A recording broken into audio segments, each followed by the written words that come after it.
Hello all, welcome to Dr. GY lecture series. Myself Dr. Yuvaraj, Assistant Professor, Mechanical Department. So today we are going to have the topic that is about free forced vibrations and along with the control mechanisms. So this is our today's topic.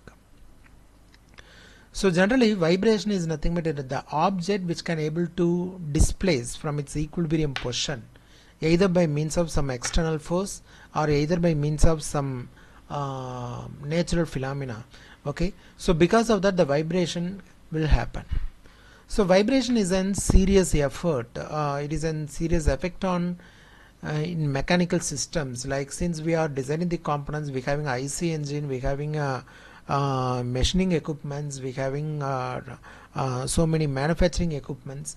In all systems, if we have a vibration, the vibration will result, it will be the dangerous effect to the particular machine, and it can able to affect the performance of the machine, and also the reliability also will getting reduced. So that is why we need to know what do you mean by vibration, and in that category we have to see the forced vibrations. Okay, so generally we know that the vibration which has been happened, it is about the inertia forces.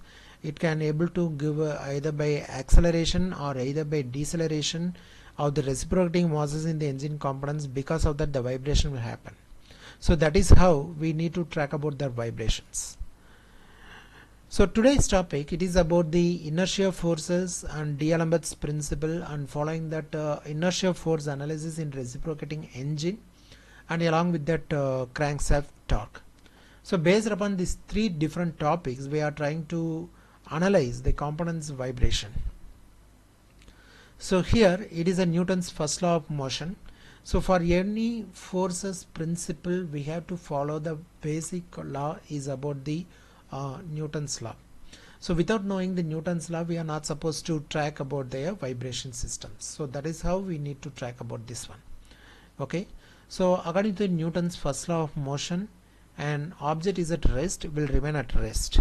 If an object, it is unless it is acted upon by an unbalanced force, the object is in the motion will continue with the constant speed and the direction. Okay, so by giving the Newton's first law, it states that by giving the force, object will be displaced. If we not giving the force, the object will not be moved. Or if the object is at rest, even if you are giving a force, it continuing the state of the rest. So that is how it was clearly defined. According to Newton's second law of motion, the acceleration of the object is totally depends on the mass of the object. Okay, that is why force is directly proportional to mass into acceleration. This is how it has stated the Newton's second law. And Newton's first law, we know that every reaction is an equal and opposite reaction. The same thing which has been followed, it is an universal law which we need to follow this one.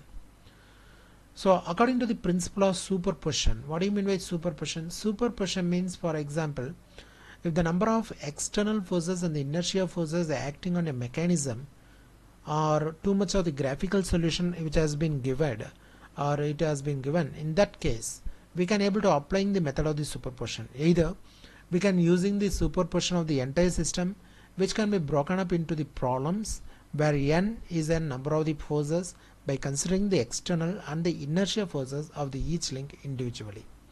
So response to the linear system with respect to the several forces which can be acting simultaneously, it can be equal to the sum of the responses of the system of the forces individually. This approach will be useful because it can be performed by the graphical way. So that is how we need to track about the superposition masses and the superposition what do you call that superposition moment we can able to track in that aspect.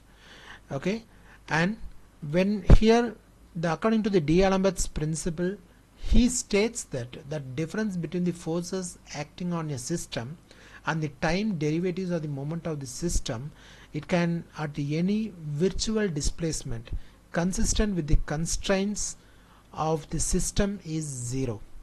Okay, it states that by giving the inertia force and the torque and the external force on the torque, it can acting on a body together, it can results in the statically equilibrium. This is how what it was stated clearly.